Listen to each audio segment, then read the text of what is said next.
Iran மீது Israel நடத்திய தாக்குதலுக்கு பதிலடி கொடுக்கும் விதமாக ஒரு சில மணி நேரங்களுக்கு உள்ளேயே இஸ்ரேலின் மீது மிக சக்தி வாய்ந்த ஒரு ஏவுகணையை ஈரான் வீசியிருக்காங்க. வெறும் இஸ்ரேலோட இது நிற்காம மத்திய கிழக்குல இருக்கக்கூடிய 4 நாடுகள் மீது ஈரான் தாக்குதல் நடத்தியிருக்காங்க. ஈரானினுடைய உச்ச தலைவரான அயத்துல்லா அலி காமேனி இது பிராந்திய போராக வெடிக்கும் அப்படின்னு முன்னாடியே எச்சரிச்சிருந்தார். ஆக தற்பொழுதைய சூழலை பார்க்கும் பொழுது இது பிராந்திய போராக வெடிக்குதா? எதனால ஈரான் அந்த 4 மத்திய கிழக்கு நாடுகள் மீது தாக்குதலை நடத்தியிருக்காங்க? அமெரிக்காவினுடைய திட்டம் என்ன? இது எல்லாத்த பத்தியுமே இந்த காணொலியில நம்ம தெளிவா பார்க்கலாம். இப்போது புதிய அறிமுகம் ஆச்சி ஹோட்டல் சாம்பார் 50 கிராம் ரூபாய் 20 மட்டுமே. இந்த ஆண்டு தொடங்கினதிலிருந்தே மத்திய கிழக்குல மிக பதற்றமான ஒரு சூழல் தான் தொடங்கி இருக்கிறத நம்மளால பார்க்க முடியுது. ஏன்னா ஈரானுக்கு எதிராக அமெரிக்கா தொடர்ச்சியாக ஒரு போர் அறிவிப்புக்கான ஒரு சூழலை அறிவிச்சுக்கிட்டே இருந்தாங்க. குறிப்பாக மத்திய கிழக்கு கடற்கரை பக்கத்துல அமெரிக்காவினுடைய USS ஆப்ரகாம் போர்க்கப்பல் தொடர்ச்சியாக ரோந்து பணிகளில் ஈடுபட்டு கொண்டே இருக்கு. ஈரானுக்கு எதிராக மிகப்பெரிய ஒரு எச்சரிக்கையை தொடர்ச்சியாக கொடுத்துக்கிட்டே வந்தாங்க. அமெரிக்காவை பொறுத்த வரைக்கும் ஈரான் கிட்ட அவங்க 3 விதமான நிபந்தனைகளை அவங்க விதிக்கிறாங்க. முதல் நிபந்தனை என்ன அப்படின்னா, ஈரான் அணு ஆயுதம் தயாரிக்க கூடாது அப்படின்னு. அதே போல இரண்டாவது, ஈரான் கிட்ட இருக்கக்கூடிய அந்த பேலிஸ்டிக்ஸ் மிசைல்ஸ், அந்த பேலிஸ்டிக்ஸ் மிசைல்ஸினுடைய அந்த தூரத்தை கம்மி பண்ணணும் அப்படின்றது 2வது நிபந்தனை. 3வது நிபந்தனை, ஈரானினுடைய ப்ராக்சிஸ்ன்னு சொல்லப்படக்கூடிய ஏமன்ல இருக்கக்கூடிய ஹவுதி போராளிகளா இருக்கட்டும், அல்லது லெபனான்ல இருக்கக்கூடிய இஸ்புல்லாவா இருக்கட்டும், அல்லது காசாவில் இருக்கக்கூடிய ஹமாஸா இருக்கட்டும், இவர்களுக்கான அந்த உதவியை நிறுத்தணும் அப்படின்ற இந்த 3 நிபந்தனைகள் அடிப்படையில் கடந்த 1 மாதத்துக்கும் மேலாக ஈரானுக்கும் அமெரிக்காவுக்கும் இடையே நேரடியாகவும் மறைமுகமாகவோ பேச்சுவார்த்தைகள் அப்படின்றது நடைபெற்று கொண்டே இருக்கு. இந்த நிலையில இந்த வாரத்தினுடைய இறுதி பகுதிகளில் ஜெனீவாவில் குறிப்பாக அமெரிக்காவுக்கும் ஈரானுக்கும் இடையில இந்த பேச்சுவார்த்தை நடக்கும் அப்படின்னு எல்லாராலையும் எதிர்பார்த்துட்டு இருந்த சூழல்ல இஸ்ரேல் இப்படி ஒரு தாக்குதலை அவங்க நடத்தியிருக்காங்க. இன்றைக்கு அதிகாலையில் இஸ்ரேல் சொல்லியிருக்கக்கூடிய விஷயம் என்ன அப்படின்னா, ஈரான் இஸ்ரேல் மேல தாக்குதல் நடத்துறதுக்கான முயற்சியில ஈடுபட்டு கொண்டிருந்தாங்க. அதற்காகத்தான் தற்காப்புக்காக இந்த ஒரு தாக்குதலை நாங்கள் நடத்தியிருக்கோம் அப்படின்னு சொல்லிட்டு இஸ்ரேல் சொல்றாங்க. அமெரிக்கா ஏன் நேரடியாக இதை தாக்கல அப்படின்னு நம்ம பார்த்தோம்னா, அமெரிக்கா தாக்குதல் நடத்தணும் அப்படின்னா அமெரிக்காவினுடைய செனட்டினுடைய ஒப்புதல் தேவை அப்படின்ற ஒரு விஷயமும் ஒரு பக்கம் பார்க்கப்படுது. ஆனால் அமெரிக்காவினுடைய உதவியும் இஸ்ரேலுக்கு ஒரு பக்கம் இருந்தது அப்படின்றது எந்தவித மாற்று கருத்தும் இல்லை. குறிப்பாக இஸ்ரேல் இன்றைக்கு அதிகாலையில் ஈரானினுடைய தலைநகரான தெஹரான்ல வான்வெளி தாக்குதலை அவங்க நடத்தியிருக்காங்க. பொதுவாக இஸ்ரேலை பொறுத்த வரைக்கும் அவங்களால வான்வெளியாக, குறிப்பாக இந்த மாதிரி ஃபைட்டர் ஜெட் மூலமா தான் அவங்களால தாக்குதலை நடத்த முடியும்.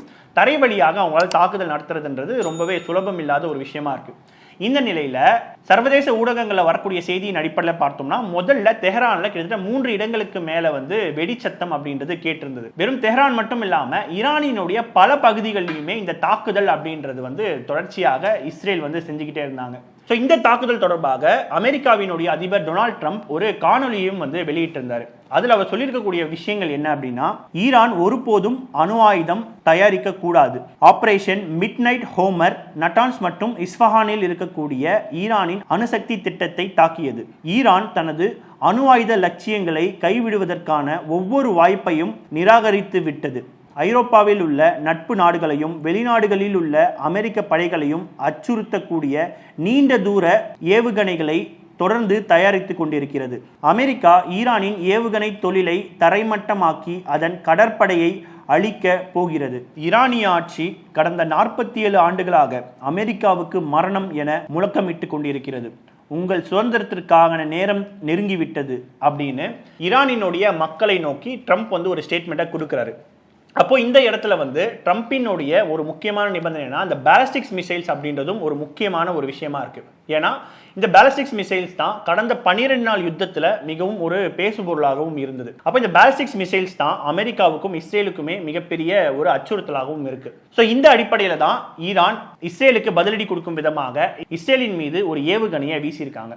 இந்த ஒரு ஏவுகணை தாக்குதல் குறித்து இஸ்ரேலினுடைய ராணுவம் ஒரு ஸ்டேட்மெண்ட்டை கொடுத்திருக்காங்க. அதுல அவங்க என்ன சொல்லியிருக்காங்கன்னா, சிறிது நேரத்திற்கு முன்பு ஈரானில் இருந்து இஸ்ரேல் நாட்டை நோக்கி ஏவப்பட்ட ஏவுகணைகள் அடையாளம் காணப்பட்டதை தொடர்ந்து நாடு முழுவதும் பல பகுதிகளில் சைரன்கள் ஒலிக்கப்பட்டன. பொதுமக்கள் கட்டளையின் விதிமுறைகளை பின்பற்றுமாறு மேற்கொள்ளப்படுகிறது. இந்த நேரத்தில் இஸ்ரேலிய விமானப்படை அச்சுறுத்தல்களை இடைமறித்து தேவையான இடங்களில் தாக்கி அச்சுறுத்தலை நீக்க செயல்படுகிறது. பாதுகாப்பு என்பது சீல் வைக்கப்பட்டதல்ல. எனவே பொதுமக்கள் அரசாங்கத்தின் கட்டளையின் வழிகாட்டுதலை தொடர்ந்து கடைபிடிப்பது அவசியம். அப்போ இஸ்ரேலினுடைய ராணுவத்தினுடைய இந்த ஸ்டேட்மெண்டின் அடிப்படையில் நம்ம பார்க்கும் பொழுது ஈரானினுடைய அந்த மிசைலை அவங்க இடைமறிச்சிருக்காங்க. ஆனால் ஈரான் மற்றொரு முக்கியமான ஒரு தாக்குதலையும் நடத்தியிருக்கு. அது என்ன அப்படின்னா, மத்திய கிழக்கில் இருக்கக்கூடிய 4 நாடுகளில் இருக்கக்கூடிய அமெரிக்காவினுடைய ராணுவ தளத்தின் மீது தாக்குதல் நடத்தியிருக்காங்க. முதல் கட்டமாக பஹ்ரைன் அரசாங்கம் இதை அபிஷியலாகவே அவங்க ஒப்புக்கொண்டிருக்காங்க. சரி, எந்தெந்த நாடுகளில் இருக்கக்கூடிய ராணுவ தளத்தின் மீது அவங்க தாக்குதல் நடத்தியிருக்காங்க அப்படின்னு நம்ம பார்த்தோம்னா, கத்தாரில் இருக்கக்கூடிய அல் உதைத் விமான தளத்தின் மீதும், அதே போல குவைத்தில் இருக்கக்கூடிய அல் சலம் விமான தளத்தின் மீதும், யுஏஇயில் இருக்கக்கூடிய அல் தஃபார் விமான தளத்தின் மீதும், பஹ்ரைனில் இருக்கக்கூடிய விமான தளத்தின் மீதும் மிகப்பெரிய ஒரு தாக்குதலை ஈரான் நடத்தியிருக்காங்க.